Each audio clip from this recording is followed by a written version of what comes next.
Hi everyone, my name is Cinira Baldi, CEO of Good 360, and welcome to In Good Company. Today I'm joined by Stacey Bishop, Director of Community Engagement with Girls Inc. of Washington County, Maryland. Girls Inc. has been part of the Good 360 nonprofit network since 2017, and I'm thrilled that Stacey could join us today. Thank you. Thank you. We're here to unpack period poverty and how it directly impacts girls and young women. At Good 360, our mission is to close the need gap. And today we're going to talk a little bit more about the work that Stacey's doing at Girls Inc. Stacey, thank you for joining me in Good Company. You're one of our impactful partners, and we're really grateful for all the work that you're doing. Would you mind introducing yourself and explaining how you got into this work? Sure. So my name is Stacey Bishop. I am the Director of Community Engagement at Girls Inc. I've been at Girls Inc. for almost 22 years. So when I got into this work, really, I was just looking for a job, not knowing that it would be something that I stayed with for a duration really of my whole adulthood. I started just working with our girls and then moved into our outreach program where I've taught sixth grade family life in all of our middle schools in Washington County, really for probably the last 18 years. And then more recently, we also go into the 10th grade health classes to teach some of their family life units as well. So then along with all of that, then we've done Project Red, which is distributing period products. I've, really gotten into a lot of the sexual health education, that type of thing. So can you tell us a little bit more about what Girls Inc.'s mission is and Sure. the different areas that you work in? Yeah, so Girls Inc.'s mission is to inspire all girls to be strong, smart, and bold. Our local affiliate in Washington County has been around for over 75 years. So we've really been able to make a big impact in the girls in Washington County. We are primarily an after school program for girls.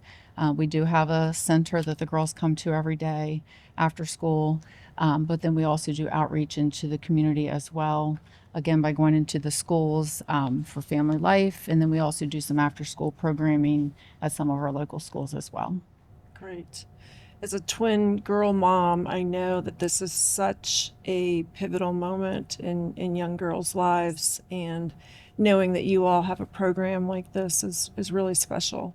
So for anyone watching who hasn't heard the term period poverty before, can you explain how that impacts the students' self-esteem and ability to come to school as well? Sure.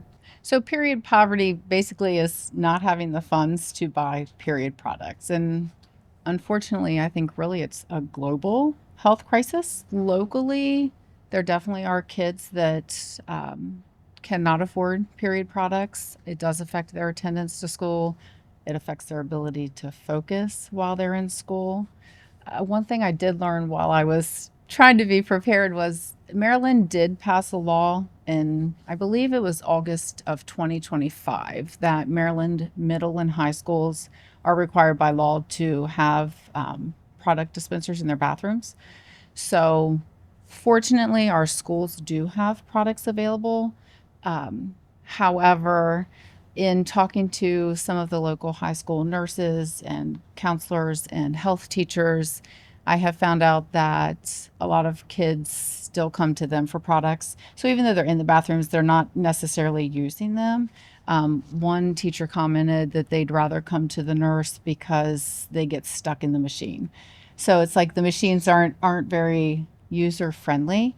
So my guess is if you go in to get it and it doesn't come out, and then someone else comes in and you're trying, there's stigma around that. Right. So I wonder how beneficial they really are, like if girls really use them or if there's fear around using them if someone were to walk in, which it is, yeah.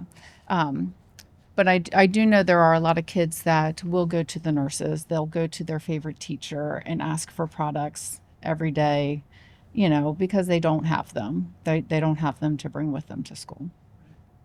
So Good 360 recently did a health and hygiene report with several nonprofits in our network. And one of the things that we found through the data that we gathered was that there was a higher propensity of young women, youth, girls missing school or not having enough product, running out of product, not being able to access product, and just kind of an overall disengagement. Is that something that you all are seeing? Is that something that you're trying to help improve? So I think that it definitely happens. I do think that our schools try very hard to make sure products are available for the girls. But one thing I did find interesting is in both high schools that I spoke to, it wasn't even just the products that they mentioned, but they both mentioned clothing, which is Oh, very interesting. fascinating because, like, the comment was, I have a student that comes and she only has 2 to 3 pair of pants. Well, if she were to leak through to a pair of pants, then what does she do? Right. And so, that was really eye opening to me to think, okay, it's not just they don't have products, they're limited on their clothes. So if they have something that leaks through, then what do they do? Right, And if it has sat all day, and maybe if they don't have the money for products, do they have the money for laundry or, laundry supplies, or do they have to take them to a laundromat? And if that's the case, then by the time they get that done, are they ruined? And so I found that very fascinating because it all goes hand in hand. right, And right, then for me, I just think about the anxiety that creates. right, Just the constant worry of, okay, if this leaks, then my pants are ruined and now I have one pair of pants left. And then how are you supposed to concentrate in school when that's all you're thinking about is when you need to use the bathroom? right. And I think too, I mean, from my own experience, having two young girls who've just gone through puberty, and it's something that even though you try to prepare, there is just general anxiety with the Sure. what ifs. Sure. And, I mean, I've seen one of my daughters actually roll her pants up and stick it into, her backpack to make sure that she has an extra pair of pants. So when you think about that, not having that extra pair of Right. Or pants underwear. or Yes. underwear, Hmm. So that was very eye opening because I felt like it's bigger than period yeah, that's products. right. That's right. Yeah. And then the stigma and the anxiety that goes Sure. along with that. I understand that many of the girls you serve come from Alice households, meaning that they are families that are limited or have constrained resources. Given how hard times are for families right now due to the increase in costs, what are some of the things people are coping with financially that you are aware of, and why are period products often the first thing to go?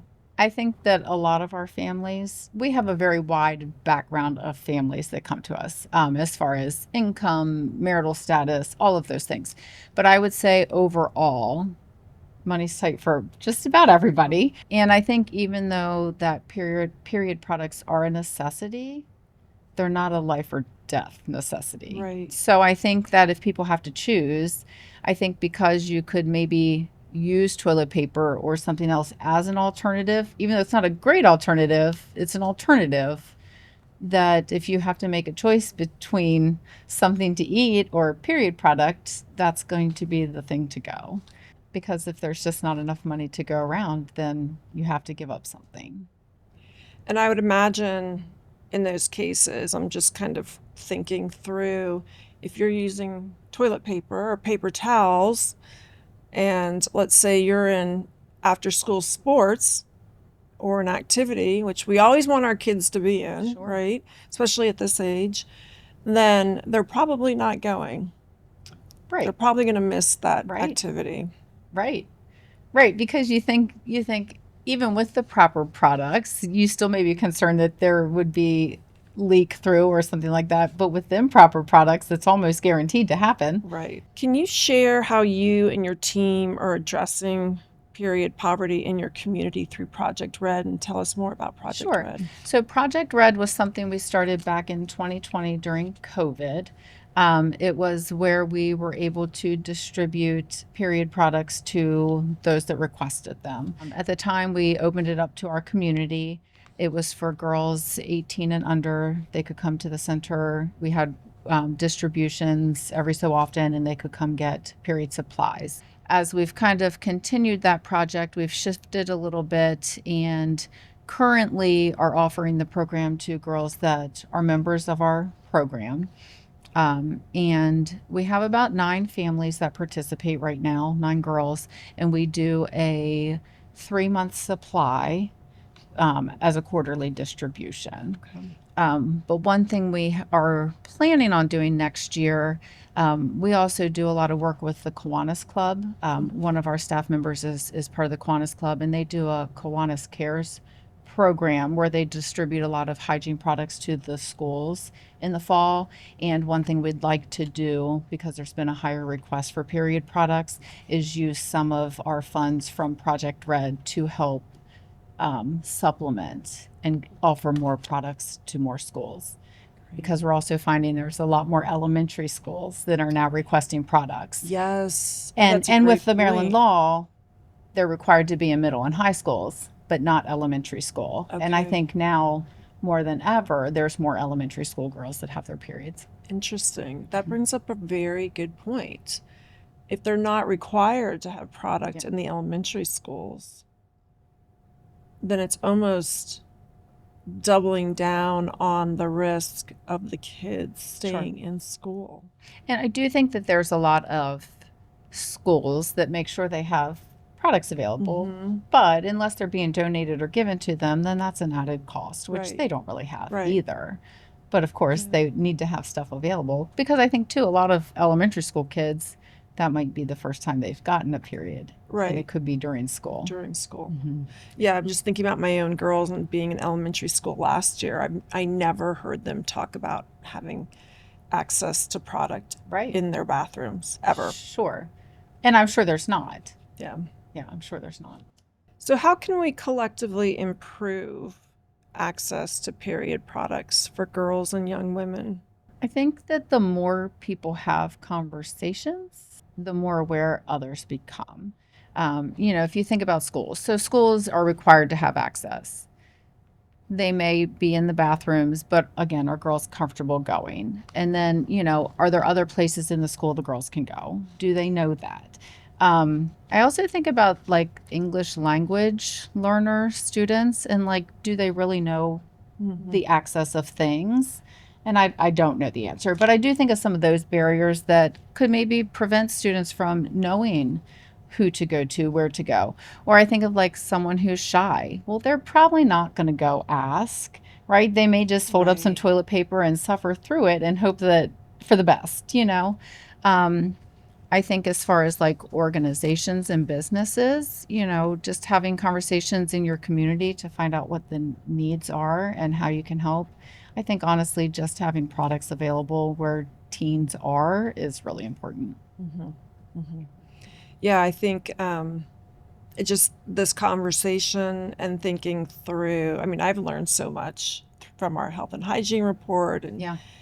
researching before we were talking and talking to the team. It's not something that's top of mind. You don't really think about it. It's Sure. not like other things like access to clothes or Sure. food, insecurity, or transportation or school supplies. And yet it can make the difference between whether or not a young girl goes to school for the week. Absolutely. And this is critical, and it's easily solvable if we all had more awareness of it and took the steps to try to help communities. I mean, I'm thinking right now, my kids' elementary school that they used to go to, is there a fundraiser or something? Could I call the school and just Right. ask, do you have Yeah. access to this? Yeah. Do you have these in the bathrooms for these girls? And I want to thank Stacey and the entire team at Girls Inc. For everything that you all are doing to support young girls and young women. As a twin mom, I know that it takes a village, and thank you for being an educator too. We need you as well as an educator, and thank you to everyone that's watching today. Period poverty is entirely solvable if we all work together. To learn more about how you can help get period products to organizations like Girls Inc., please visit good360.org/period.